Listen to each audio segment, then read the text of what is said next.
O silêncio. Para a maioria das pessoas, a palavra silêncio significa simplesmente ausência de barulho. Entretanto, seu significado é imensamente mais amplo.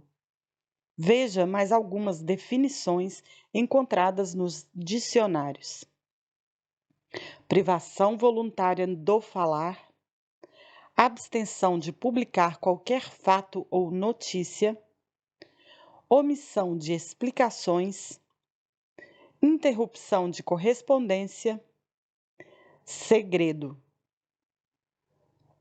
O que é a energia do silêncio? Para todas as tarefas diárias, nosso corpo necessita de energia. Se você chuta uma bola, ela recebe a energia de seus pés e pernas e somente irá parar quando encontrar uma força que a contraponha. Esta força pode ser o goleiro ou, simplesmente, a força de gravidade somada ao atrito e à resistência do ar. Fique tranquilo, pois não discutiremos física neste livro. Entretanto, se os jogadores pudessem estar a todo tempo trocando passes dentro de campo, esta energia estaria sendo constantemente renovada e a bola não iria parar. Poderia ainda acontecer uma situação fictícia em termos esportivos, mas possível em termos físicos. Imagine vários jogadores em linha reta. Quando a bola passa por cada um deles, recebe um chute e, assim, a velocidade é continuamente aumentada devido à energia que lhe é acrescentada. Sem que haja forças contrárias, atrito e resistência do ar, a velocidade final seria gigantesca. E, consequentemente, a energia de um possível impacto também seria monstruosa. Concorda? E por que seria então que nossas palavras não haveriam de carregar energia? Pois carregam, e muita.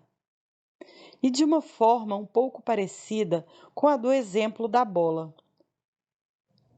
E do mesmo modo que se você não chutar a bola, vai economizar e manter armazenada a energia que utilizaria no chute. Dentro de si, também vai reter a energia do que falaria sem necessidade. Esta é apenas uma das formas de energia do silêncio. Energia do silêncio é a energia interior relacionada à sua capacidade de lidar com o que você fala e com o que você cala. Dentro de você, esta energia do silêncio poderá se apresentar, basicamente, de duas formas: energia interior boa, poder ou energia de construção ou de realização. Energia interior ruim, poder ou energia de destruição. Mas o que então eu devo ou não falar para adquirir, manter ou evitar estas energias? Neste livro, vou poder respondê-lo apenas parcialmente, pois a resposta completa é você quem deve ter no seu coração, na sua consciência. Para começar, é preciso saber o seguinte: você perde sua boa energia interior quando fala demais, quando conta sobre seus segredos, ideias e projetos, ou fala o que não deve a quem não deve, ou a quem você erroneamente acha que deve. Quando perde o poder de concentração em seu foco. Isso acontece, em boa parte das vezes, por incorrer no erro do item anterior. quando tenta convencer as pessoas sobre seu ponto de vista por meio de sucessivas e inúteis argumentações. Você mantém sua boa energia interior quando não conta sobre seus segredos, ideias e projetos, ou não fala o que não deve. Quando conta sobre seus segredos, ideias e projetos a pessoas especiais, potencialmente energizadas e sintonizadas com o equilíbrio universal. Estas pessoas são raríssimas e, neste caso, sua energia interior poderá até ser aumentada por meio de seus conselhos e discussões construtivas. Quando evita entrar em discussões sobre assuntos polêmicos e não gasta energia com inúteis argumentações.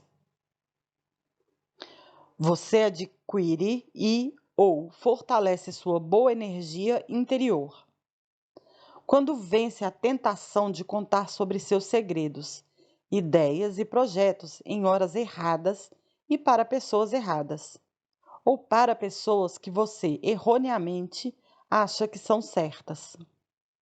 Quando ouve coisas ruins sobre alguém que possa merecer e silencia-se sem manifestar-se. Quando ouve coisas ruins sobre alguém que não mereça e a defende e rebate com coisas boas, sem, no entanto, incorrer no erro de iniciar discussões regadas com argumentações inúteis. Quando não se omite perante injustiças, quaisquer que sejam. Quando elogia sinceramente alguém em sua presença ou, principalmente, quando elogia alguém que esteja ausente naquele momento.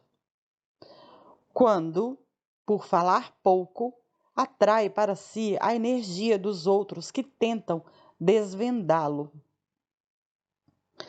Você cria dentro de si uma energia ruim, em uma ordem crescente de carga negativa desta energia. Quando fala mal de alguém que você acha que mereça. Quando entra em discussões inúteis e prolongadas que o levam a ficar com raiva de seu oponente verbal. Quando se omite em defender, verbalmente, alguém que esteja sendo acusado e você sabe de sua inocência. Quando fala mal de alguém que você saiba que não mereça, mas desconhece o mal da repercussão de suas infâmias. Quando inicia um boato maldoso, criando inverdades que você tenha consciência da repercussão e das consequências do mal que poderá provocar. Você pode adquirir de um meio externo uma energia ruim. Quando se relaciona com pessoas que possuem a capacidade de emanar energias ruins. Estas pessoas podem ser boas ou más, e muitas vezes desconhecem sua energia destrutiva, que pode se apresentar devido à inveja, ao sentimento de fracasso pessoal ou a vários outros sentimentos retrógrados. Como desenvolver, captar, compartilhar e, às vezes, evitar a energia do silêncio é o que você irá aprender neste livro, por meio de pequenas histórias, frases, versículos do livro mais lido da história da humanidade e provérbios e ditos da sabedoria popular. Vou me fixar, a partir de agora, em 2 aspectos relacionados à energia do silêncio. O silêncio sobre nossas ideias, projetos e segredos pessoais. O silêncio sobre os outros ou sobre o que não nos diz respeito. O silêncio sobre nossas ideias, projetos e segredos pessoais. Demorei cerca de 8 anos para concluir meu primeiro livro. Desde o início mantive segredo, mesmo das pessoas mais próximas e que amo muito. Mas por quê? Terá sido uma desconfiança daqueles por quem tenho o maior apreço? Claro que não. Se no momento em que tive a ideia de escrever meu livro, a tivesse contado para quem quer que fosse, poderia ter perdido parte ou toda minha energia de realização, que ainda estava se iniciando ou se formando. Esta energia é maior quanto maior nosso poder de concentração que depositamos em nosso foco ou objetivo.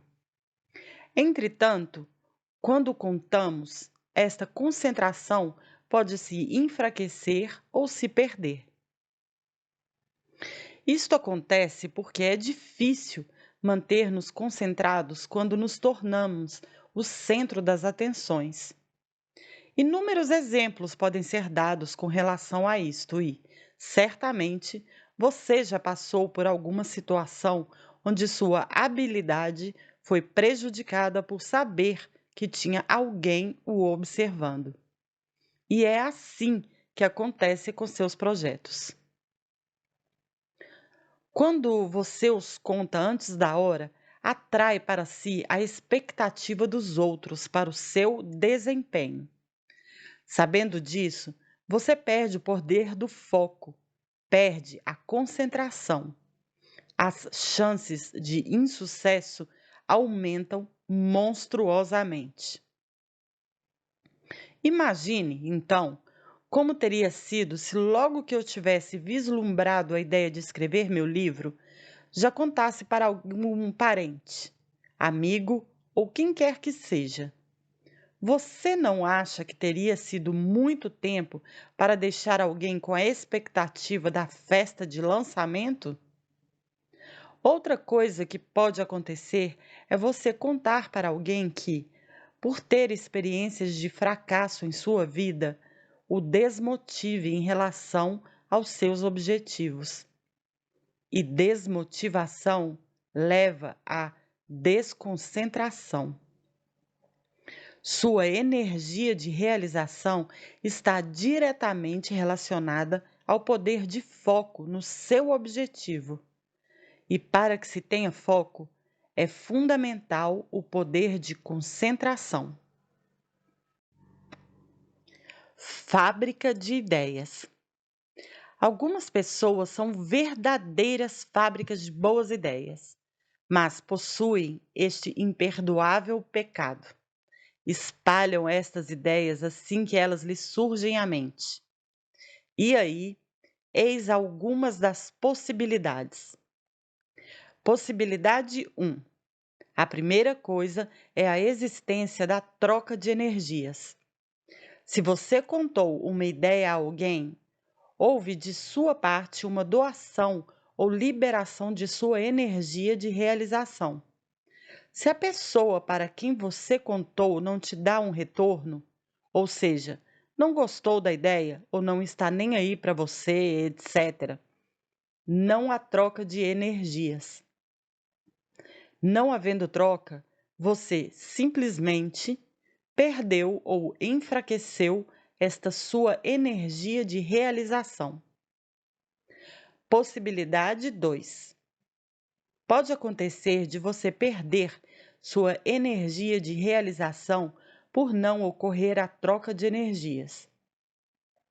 Mas, pior que isso, é adquirir uma energia ruim ao contar para alguém que tem aquele estranho poder de emanar energias negativas. A sabedoria popular chama de olho gordo.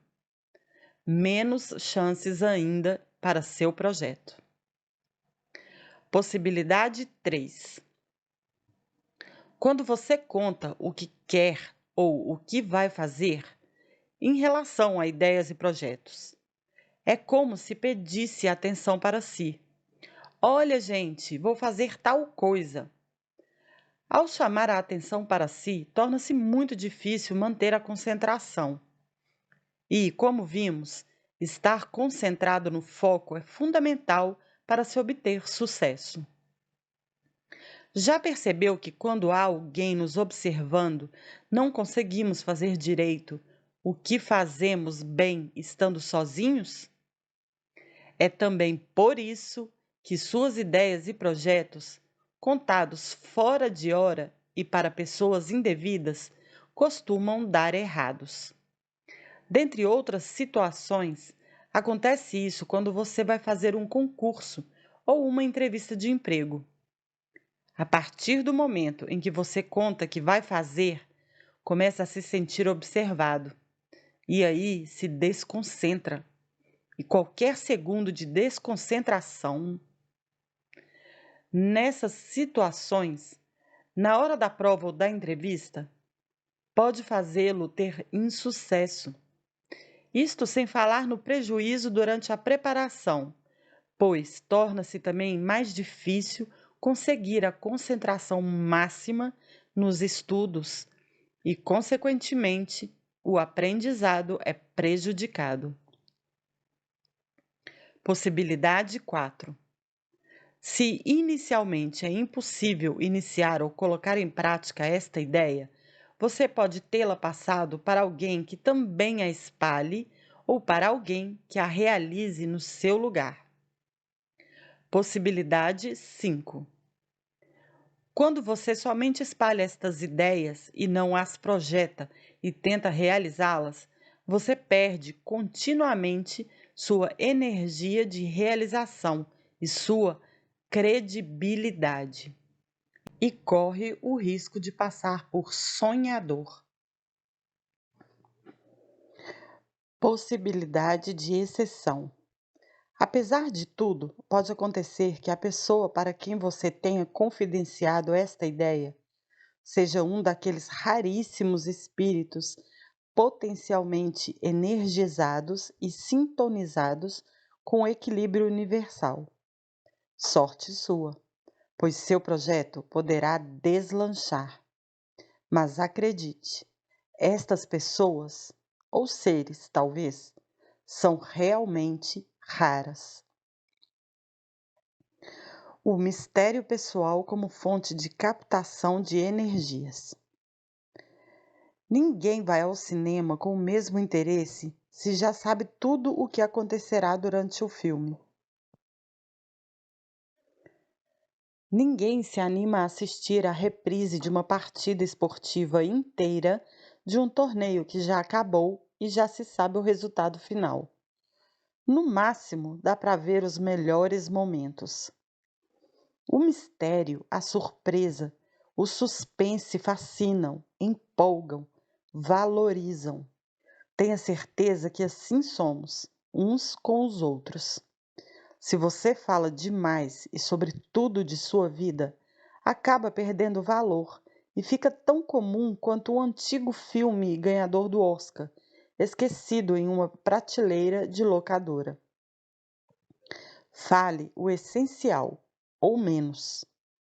Assim, além de não perder sua energia de realização, você se torna uma antena captadora, pois quando nos calamos, o mistério que nosso silêncio provoca faz com que sejamos sempre o alvo de energias que não são direcionadas com o intuito de nos desvendar.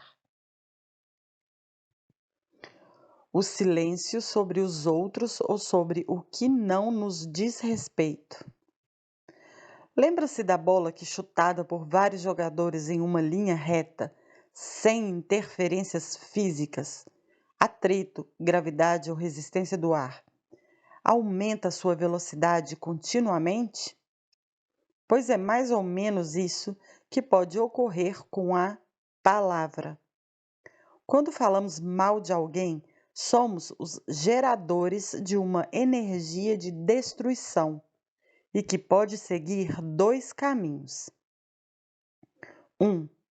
Chegar ao ouvido de quem a repasse e, portanto, dê continuidade e aumente essa energia ruim.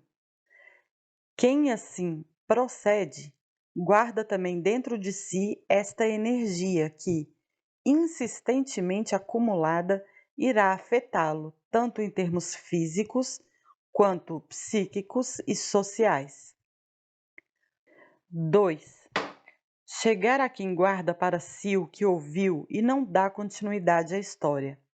Neste caso, a energia de destruição retida transforma-se em uma energia de realização dentro de quem assim age. O telefone sem fio. Uma das brincadeiras mais ingênuas de nossa infância era uma tentativa de ensinar-nos como as palavras poderiam modificar seu sentido inicial quando passadas de boca em boca. O telefone sem fio. Invariavelmente, uma história contada de uma pessoa a outra modifica-se proporcionalmente ao número de bocas pelas quais ela passa. Um dos motivos é que todos querem dar uma forma mais elaborada ao roteiro, acrescentando hipérboles, palavras, vírgulas e pontos que no final podem fazer toda a diferença. Esta deficiência de toda a sociedade talvez seja uma carência coletiva, onde cada um queira sentir-se o descobridor ou o autor da história e, ao mesmo tempo, importante para quem está o ouvindo. É quase como os seus 15 minutos de fama. Um segundo motivo é, obviamente, o significado que cada vocábulo pode ter para pessoas diferentes.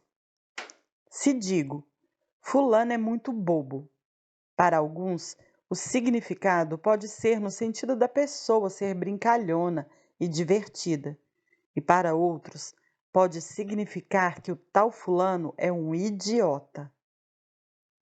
A entonação também é outro problema.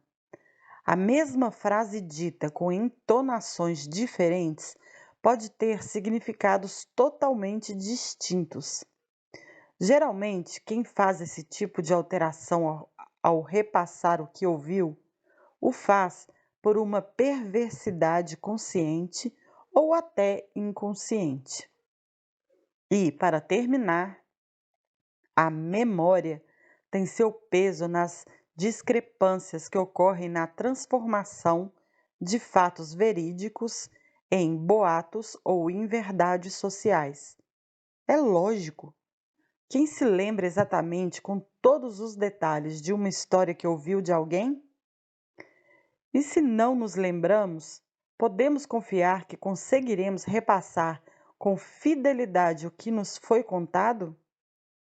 Veja dois exemplos de histórias reais que se modificaram através dos seus contadores. A primeira sem maiores consequências, a segunda nem tanto. Cirurgia cardíaca. Há alguns anos fiz uma cirurgia de remoção de varizes. A anestesia foi local e o médico, que era meu amigo, deixou que eu assistisse à cirurgia. Quando terminou, disse que me daria 10 dias de dispensa total dos serviços. Mas retruquei, pois estávamos na quinta-feira e havia pacientes meus marcados para a segunda-feira seguinte. Carlos, Dr. Carlos Souza, por sua vez, rebateu-me dizendo que como a veia removida estava muito próxima da safena, importante veia utilizada para cirurgias cardíacas, pontes de safena. Seria importante que meu descanso fosse maior. E finalizou, prontificando-se a informar meu chefe sobre minha ausência prolongada. Decorridos os 10 dias da dispensa, apresentei-me para o trabalho, mas fiquei extremamente surpreso com a recepção que tive por parte de meus colegas. O primeiro que encontrei foi logo se dizendo incrédulo por ser eu tão jovem e regrado em meus cuidados com a saúde e já passar por uma cirurgia tão crítica como a de pontes de safena. E aí, você está bem? Quantas pontes você fez? Perguntou-me, fitando com os olhos no meu peito, a fim de enxergar com uma visão de raio-x minha provável cicatriz. E todos, que a seguir iam me encontrando, demonstravam surpresa e espanto ao me verem e alívio ao saberem do verdadeiro perigo ao qual estive exposto. Mas como isso tudo aconteceu? Como uma simples cirurgia de remoção de uma única veia de minha perna direita, feita com anestesia local e sem sedação, tornou-se uma cirurgia de tão grande porte? A resposta é por demais simples: o telefone sem fio. Pois é, meu médico ligou para meu chefe e disse que a cirurgia tinha corrido muito bem, mas o problema foi que a veia removida estava muito perto da safena e, por isto, resolveu dar-me uns dias a mais para melhor me recuperar. Meu chefe desligou o telefone e comentou com o motorista da clínica que estava presente na sala. Houve um problema na cirurgia de varizes que foi realizada no Dr. Hopper, pois a veia que o médico removeu estava muito perto da safena. Como o motorista fizeram uma cara de quem não entendera, meu chefe ainda explicou. Safena é aquela veia que se usa para fazer uma cirurgia no coração, a ponte de safena. Ah, tá, entendeu o motorista. Daí para frente fica fácil imaginar como a história se desenrolou até que fizessem minha primeira cirurgia cardíaca. O principal suspeito é o filho. Recentemente, um casal de senhores foi assassinado em sua casa durante uma tentativa de assalto. A notícia, veiculada na televisão no mesmo dia, apontava: o filho do casal é o principal suspeito. Levaram o filho ferido para o hospital e, na noite deste mesmo dia, várias pichações ameaçadoras e caluniosas apareceram no muro de sua residência.